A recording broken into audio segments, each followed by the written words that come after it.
Donald Trump has said he will designate Antifa as a major terrorist organization in the wake of Kirk's assassination. There's no indication that this person, Tyler Robinson, was Antifa or anything like that, right? In this new social media post late last night, overnight UK time, says that he will be recommending that the funding of Antifa be investigated. But based on current laws on the books and First Amendment protections, it's unclear how this would work, what the administration can really do here. Also important to point out that, based on experts who study these groups, even the former FBI director, Antifa is very decentralized. It doesn't have a hierarchical structure, so it's really unclear how he would go after this group. So two things on this. First of all, this is long overdue. It's not just an ideology. If you remember the Summer of Love, that was many of those people were Antifa. And he talked about doing it then. That's exactly right. And now he's back in the presidency to make it happen. They're domestic terrorists. We don't even prosecute the Klan in this country. What are we talking about, dude? We don't even prosecute neo-Nazi groups. Like, think about that. Think about that. We don't prosecute Nazis. We don't investigate these groups, but we're going to investigate something that's not even a group at all. Antifa, anti-fascism, is not an organized body. It is by design something that you do.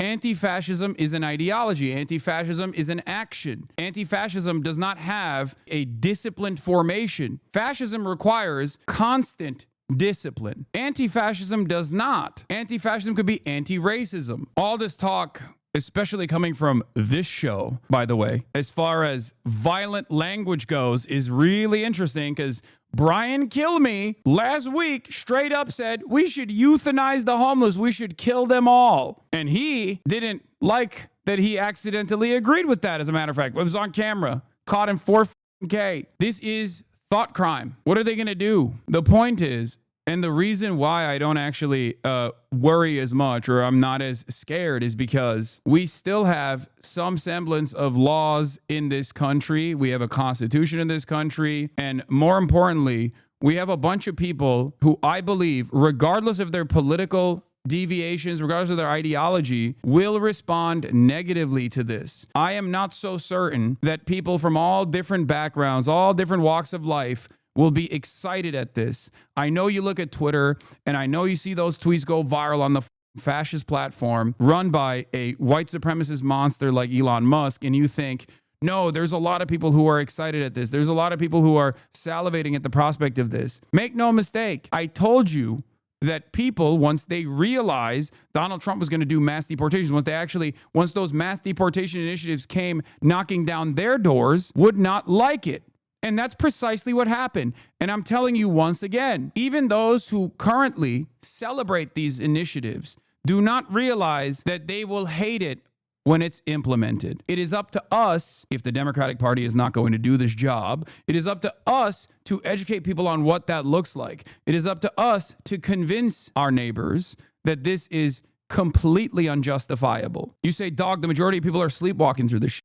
I agree. I recognize that. I understand that. It is up to us to explain to them what's going on and to shake them out of the stupor that they found themselves in. We have to wake them up. That's it. And obviously, if this wasn't something that the administration feared, they wouldn't be going after people. They wouldn't be going after people like myself, for example. If I was just an irrelevant personality in the same vein that I've billed myself as for my entire career, and I still do think that, by the way, make no mistake, but I don't think the administration sees it as such, they wouldn't be actively stamping out this any sort of political dissent. Do you understand? Only a weak administration engages in these kinds of punitive measures. A strong administration that has the popular mandate doesn't care. They don't care. I mean, you did call the violence. Man, shut the up, dude. Jesus Christ. No, I did not. Okay? I did not. If that gets you more excited at the prospect of stamping out political dissent, good luck to you. But it will fuck you one day as well. This same administration will eventually fuck you as well, because your life is not improving. And eventually, there will be a moment where you wake up to the reality that your life is not improving. And there will be a moment where you say, hey, can we make housing more affordable for people like me, the average Joe? And when you actually ask that question, you'll also get prosecuted. Ignoring this kind of stuff does not make it go away. It's not going to go away. You have to address it head on. When Christopher Wray came out and said Antifa is an ideology, it's not a group, we're about to find out if he's wrong or right. Because we don't really have a category for domestic terrorist organizations. Al-Qaeda comes here in our country. Right. They're a terrorist organization, but it's a foreign organization in our country. So this is new. Number two, these pasty-faced kids that go into Starbucks and wreck the place in Seattle and Portland, I would like to see you sit these kids down. A lot of them are overprivileged, and you sit there and go, who funded you? How much are you getting paid? Who did it? And just build it like that. Who's the one who called you? How did you guys form? Why do you all wear black? And then you find out what's behind it. And I think it's going to go to a certain funding. These guys aren't rioting for free. They're all getting paid. That's why it's important. Well, real quickly before we move on, to your point, you're right, Brian, that we don't have the domestic terrorism in that sense. But the past administration, they were looking at mom groups. I know. They were talking about, by the way, we got new revelations about them targeting Turning Point, FBI, going after them. Pro-life groups, they were labeling them as domestic terror. By the way, there was no evidence of this happening. White supremacist groups that they were claiming in the military and all that as domestic terror. He's talking about Atomwaffen. And the only reason why Atomwaffen was ever targeted was because it was a neo-Nazi group that actually did instances of domestic terror. They recruit from within the military. And the only time when the government actually takes action against groups like Atomwaffen is when they steal explosive ordnance from a base that they used to actually work at and then try to blow up train tracks or some shit. What do you mean? That is insane. There is a reason why people like the Proud Boys, like the Three Percenters, the Oath Keepers, and numerous other neo-Nazi formations all the way from Patriot Front to a million different groups can openly exist on U.S. soil. The Klan, for example, in spite of the reality that they are responsible for a ton of domestic terror incidents and violence, hate crimes, and the like. Because as long as they are demonstrating peacefully, even though we can have a conversation about what their peaceful demonstrations are actually trying to invoke, but as long as they are demonstrating peacefully, it's still legal under the First Amendment. Donald Trump turning around and designating Antifa, which is not even an organization like the ones that I am mentioning, as a terror cell is not only ridiculous because there is no organized unit that you can point to. You can just like invent one potentially and make it seem as though they are. But it's also ridiculous because it goes against the First Amendment. It leads to what Republicans used to say is thought crime. Then they're not just an ideology. They're a violent group. This was the right move, right? Well, yes, it was. Lawrence, I will caution that, this is a move that the president actually made near the end of his term in 2020, though at the time that he made it, there wasn't really the opportunity to lean into it the way that I believe this second administration is going to. Namely that Antifa, to your point, is not just some vague ideology, as we were told by Christopher Wray and others at the time. Right. It's actually an organized group, and they've performed organized activity across the country. Yeah, this is intentionally vague, by the way. They're saying they know that anti-fascism is an ideology. Okay, it's a good ideology, as a matter of fact. We should all be anti-fascist. We were all taught to be anti-fascist. Our grandparents were anti-fascist when they fought the Nazis. But the reason why Ben Domenech, who is completely aware that this is not like a real organized unit, is because that allows the administration, if implemented, to target whatever group they see fit as organizing protests. And they're doing that already. They're going after PSL, for example, Party of Socialism and Liberation. If you've attended any of the ICE protests all around the country, you most likely attended a Party of Socialism and Liberation organized protest. If you attended any of the Palestine protests, Palestinian Youth Movement is another organization that they're going after. These are all anti-fascist organizations. It's true, but they're not Antifa in the way that these guys design it. They're going after these organizations that are real organizations that do more than just anti-fascist action, but they're doing so because they oppose the administration. It's that simple. Ben, why do you think there was hesitance from the politicians as well as not the rank and file law enforcement because they know it, but the political appointee law enforcement to do this?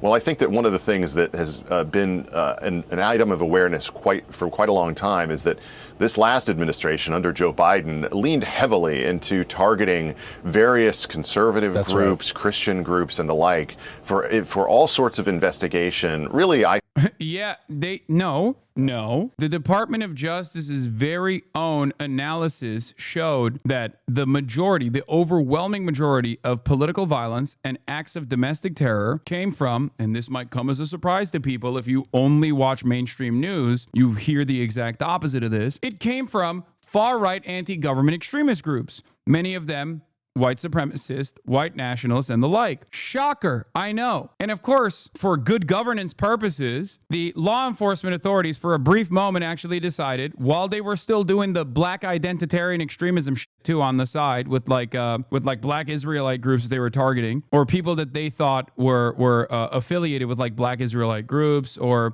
Nation of Islam and the like. For every 2 or 3 people that they nabbed from those groups, there were hundreds that they were investigating on the far right that were directly responsible for acts of domestic terror. It's so ridiculous. Is joining the PSL or Answer Coalition a bad idea?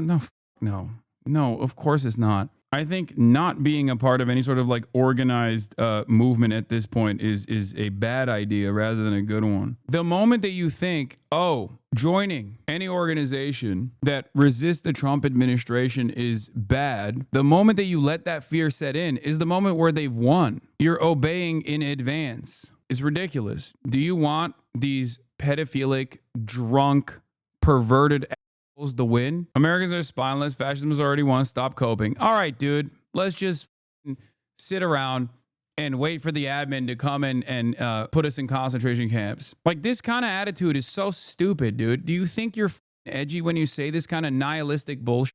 Is that what you think? Do you think this is a productive attitude to have right now? In this very moment, when there are a lot of people who are angry but don't know exactly how to channel that frustration. When you come in here and say dumb bullshit like this, Americans are already fascist. Americans are spineless. Fascism has already won. Stop coping. All right, we should just give up. You can say the same about Gaza. Just give up. Whatever. The genocide is happening, right? Don't you think it's unimaginably disrespectful to those who have been martyred by the state of Israel already?